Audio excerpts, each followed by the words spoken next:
Shalom saudaraku semuanya, salam sejahtera dimanapun saudara berada pada saat ini. Senang bisa berjumpa kembali dengan saudara semuanya dalam program Sapaan Gembala Sinode GKI.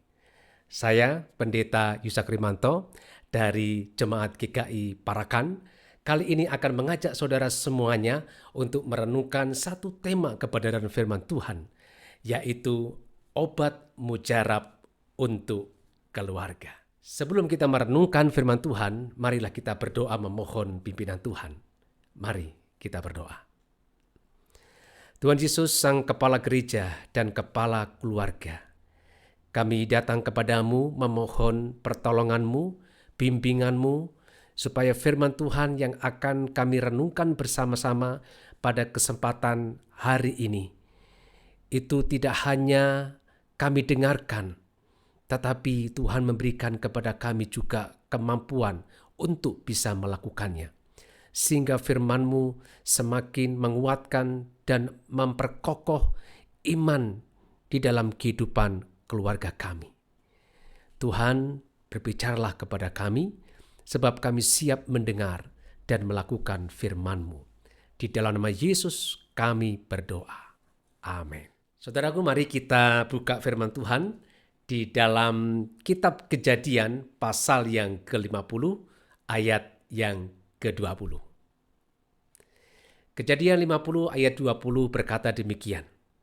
Memang kamu telah mereka-rekakan yang jahat terhadap aku, tetapi Allah telah mereka-rekakannya untuk kebaikan, dengan maksud melakukan seperti yang terjadi sekarang ini, yakni memelihara hidup suatu bangsa yang besar. Saudaraku yang dikasih oleh Tuhan Yesus Kristus, ada seorang bapak yang sudah sekian lama dia menderita sakit. Sudah berulang kali bapak itu pergi ke dokter dan ke rumah sakit. Bahkan dokter dan rumah sakit yang dia datangi bukan dokter dan rumah sakit yang biasa-biasa, tapi dokter dan rumah sakit yang sangat terkenal dan paling bagus di kotanya. Tapi ternyata, saudara, walaupun orang itu atau bapak itu sudah sering pergi ke dokter dan rumah sakit yang terkenal, penyakitnya tidak kunjung sembuh juga. Loh, kok bisa terjadi? Apa penyebabnya, saudara? Padahal orang lain yang punya penyakit yang sama dan pergi ke dokter dan rumah sakit yang sama pula, banyak yang disembuhkan penyakitnya. Tetapi mengapa bapak itu, saudara, tidak mengalami hal yang sama? Penyakitnya sembuh atau dipulihkan? Selidik punya selidik, saudara. Ternyata penyebabnya adalah karena bapak itu tidak pernah minum obat yang diberikan atau diresepkan oleh dokter yang dia datangi. Bukankah seringkali, saudaraku, kita seperti bapak dalam kisah di atas tadi? Kita ingin keluarga kita dipulihkan oleh Tuhan, kita ingin keluarga kita rukun, kompak, dan tidak ada perselisihan, tidak ada saling melukai satu dengan yang lainnya, sehingga berkat Tuhan turun atas kehidupan keluarga kita, sehingga kita bisa menikmati berkat Tuhan dalam kehidupan rumah tangga kita. Tetapi kita tidak pernah mau mengambil dan meminum obat mujarab yang Tuhan sudah sediakan untuk pemulihan keluarga kita, yaitu kita memberikan pengampunan. Dengan berbagai alasan, seringkali kita menolak minum obat mujarab itu dengan berkata, aku manusia biasa, mana mungkin aku bisa mengampuni? Lukaku sudah terlalu dalam. Mustahil aku bisa mengampuni. Aku sulit melupakan kesalahannya. Bagaimana mungkin aku bisa mengampuni dia yang sudah berulang kali menyakiti hatiku? Saudaraku yang dikasih oleh Yesus Kristus. Kisah Yusuf yang mengampuni saudaranya. Yang mengampuni saudara-saudara yang pernah berbuat jahat dan menyakiti dan melukai hati Yusuf. Adalah bukti bahwa pengampunan bukanlah sesuatu yang mustahil dapat kita lakukan. Pengampunan, saudaraku, adalah kunci terjadinya pemulihan di dalam kehidupan keluarga besar Yusuf. Mengapa Yusuf dapat mengampuni saudara-saudaranya? Yang pertama, saudaraku, karena Yusuf menerima, bukan melupakan kejahatan saudara-saudaranya. Kisah Yusuf yang mengampuni saudara-saudaranya mengajarkan kepada kita semuanya bahwa mengampuni itu bukan melupakan peristiwa yang melukai kita, tetapi mengampuni itu adalah menerima peristiwa yang melukai kita itu. Ketika Yusuf mengampuni saudara-saudaranya, Yusuf masih sangat ingat. Dia tidak lupa atau melupakan kejahatan yang pernah dilakukan oleh saudara-saudaranya. Dengan dia berkata, memang kamu telah mereka-rekakannya yang jahat terhadap aku. Ketika Yusuf berkata seperti ini, saudaraku, artinya dia ingat betul. Dia flashback ke belakang, dia masih ingat kejahatan dari saudara-saudaranya itu, saudaraku. Jadi dari sini kita bisa belajar bahwa pengampunan itu berhubungan dengan healed memory. Memori yang dipulihkan. Bukan berhubungan dengan delete, menghapus memori. Memori yang kita hapus atau kita buang atau kita lupakan. Memori akan kenangan pahit, luka hati, tidak akan pernah bisa kita buang atau kita lupakan. Tetapi memori itu bisa dan harus dipulihkan. Kalau kita berusaha mengampuni dengan cara kita berusaha melupakan, saudaraku, kita akan menjadi frustasi dan putus asa. Karena pada kenyataannya semakin kita berusaha melupakan dalam rangka mengampuni, saudara, justru kita semakin ingat kembali luka-luka yang diakibatkan oleh orang-orang yang pernah menyakiti kita. Karena itu, saudaraku, marilah kita minum obat mujarab itu, memberikan pengampunan kepada orang yang pernah melukai kita, dengan kita menerima apa yang sudah mereka lakukan kepada kita, bukan kita melupakannya.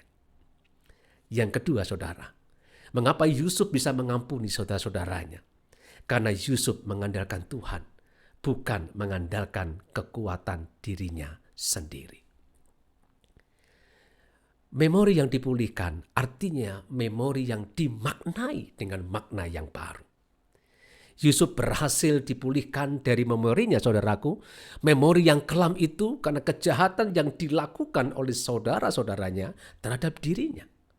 Sehingga Yusuf dapat memaknai kejahatan yang dilakukan oleh saudara-saudaranya dengan makna yang baru.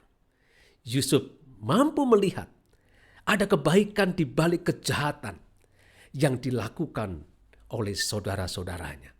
Ada rencana Allah yang lebih besar di balik kejahatan yang dilakukan oleh saudara-saudaranya, yaitu memelihara hidup suatu bangsa yang besar. Saudaraku, pemulihan memori yang dialami oleh Yusuf terjadi karena Yusuf melibatkan Allah di dalam kehidupannya. Dan dia tidak hanya melibatkan Allah pada saat saudara-saudaranya minta ampun kepadanya. Tidak, saudaraku. Tapi jauh sebelum saudara-saudaranya minta ampun kepada Yusuf, Yusuf selalu melibatkan Allah di dalam kehidupannya. Yusuf tidak hanya datang kepada Allah ketika dia hanya pas butuh Allah.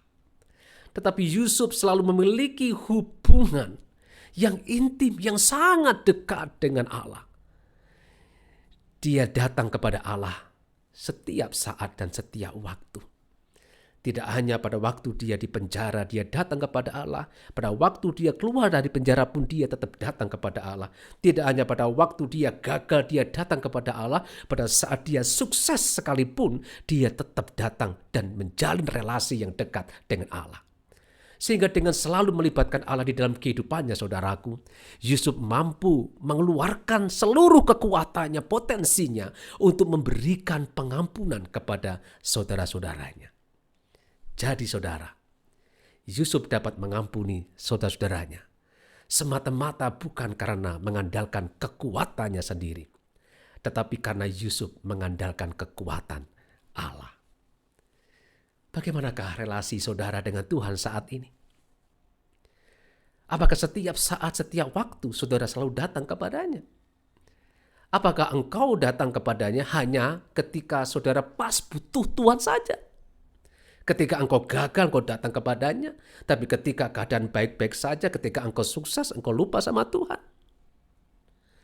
Kalau relasimu seperti itu, saudara, maka tidak akan mungkin saudara bisa memberikan pengampunan.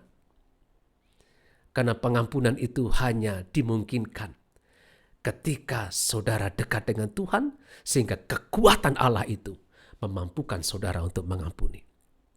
Marilah kita selalu datang kepadanya setiap saat dan setiap waktu, sehingga memori kita dapat dipulihkan, sehingga kita dapat memberikan pengampunan. Kita dipulihkan dan memulihkan keluarga kita. Saudaraku, Tuhan sudah sediakan obat mujarab itu. Obat mujarab itu sudah ada di tangan saudara saat ini. Ketika saudara mendengarkan firman Tuhan pada hari ini, tugas saudara adalah minumlah obat mujarab itu. Berilah pengampunan kepada saudara-saudara yang pernah melukai saudara, sehingga pemulihan terjadi di dalam keluarga kita. Sehingga ada sukacita, ada kebahagiaan, ada kenikmatan ketika kita hidup di dalam keluarga kita.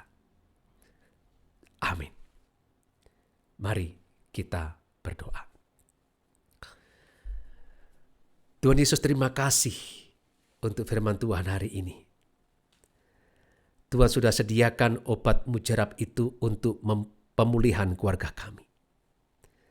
Tugas kami adalah meminum obat mujarab itu, yaitu kami memberikan pengampunan kepada orang-orang yang pernah melukai kami. Mungkin pada saat ini kondisi keluarga kami carut marut, kacau. Kami tidak lagi menikmati indahnya hidup berkeluarga karena ada saling melukai satu dengan yang lainnya. Karena kami sulit untuk memberikan pengampunan. Kami sulit dan tidak mau meminum obat mujarab itu.